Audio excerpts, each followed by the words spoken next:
Okay, so let's start out with this video that somebody hit me to, Mazda's IE loop.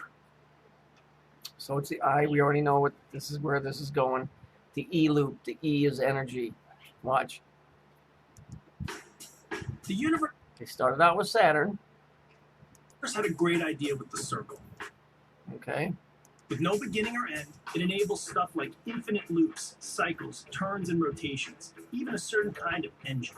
The automobile is a great example of the power of this concept, but there's room for improvement.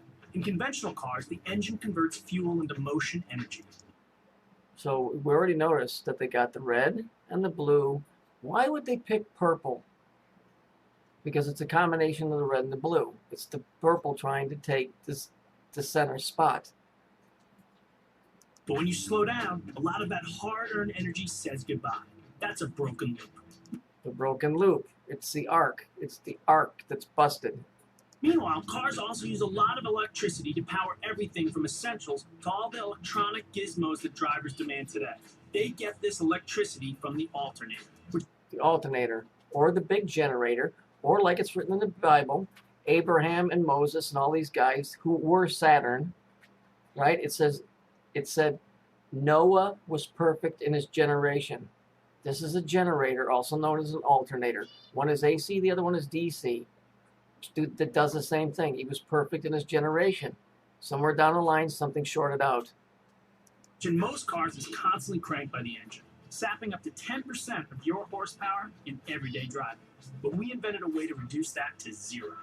IE Loop, a regenerative braking system that A regenerative braking system. recovers wasted energy.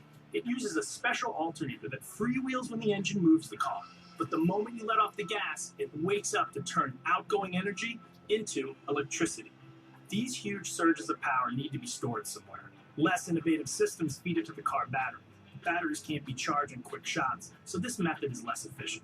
We had a smarter idea, a capacitor, which is like a battery but charged. That is not a new idea. A capacitor, that's one of the oldest gags in automotive shop. With the old point system, with points, it uses a capacitor. It holds a charge, and if you charge one of them things up and you throw it on a table and somebody picks it up, you're going to get zapped because you're touching the north and south, or the positive and the negative on it, and it'll zap you. That's what those zapper toys are that you get. Like the opening of the cigarette package and you get zapped. That's what it is, a little capacitor. Charges in seconds. It gobbles up huge amounts of electricity and sends it straight to where it's needed. With all its components in place, IE Loop closes the broken energy loop. There you go. And now the arc is complete. Now the Death Star has been completed, right?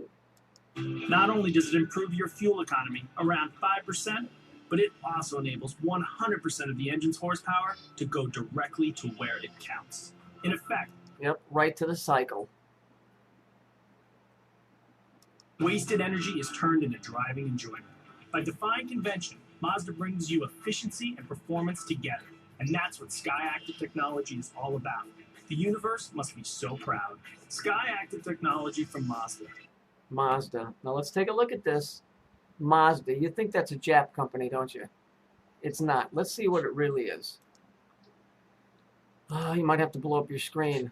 This is from 1856, so I don't think Samuel had an agenda in 1856. He was just writing. Azure is called Azura, which is the epithet Mazda.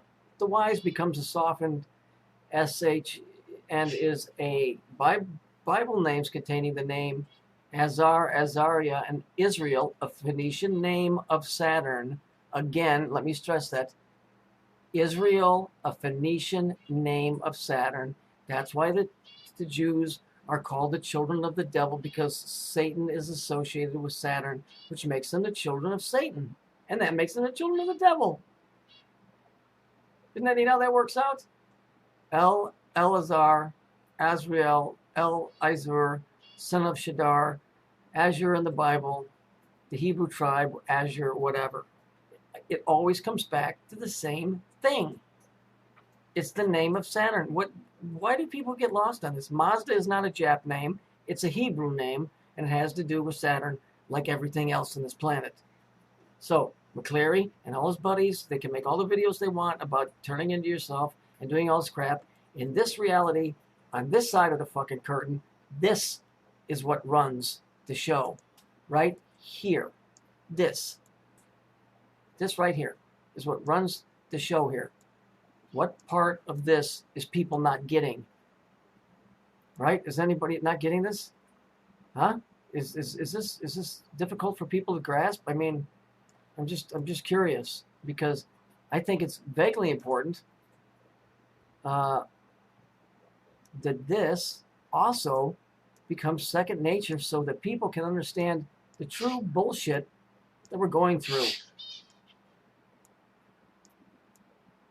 I keep trying to tell people this, and nobody fucking wants to listen. Nobody wants to learn. Israel, a Phoenician name. It doesn't say sometimes they use it. It's the Jews speak ancient Phoenician. That's what I keep trying to tell you. Israel, a Phoenician name. Mazda is tied to Saturn. It is not a Jap company. Don't you understand that this Saturn thing runs this fucking planet? And just because the Japs use that word doesn't mean it originated with them. For fuck's sake, grow up. How many videos do I have to show you guys that Israel means the children of Saturn? For fuck's sake. My birds know this, and they don't hardly even speak any English, but they speak some English, better than some of the people on here on YouTube. Give me a break. How many times do I got to pound this into your head? Why can't people see? This is the crux of the whole thing.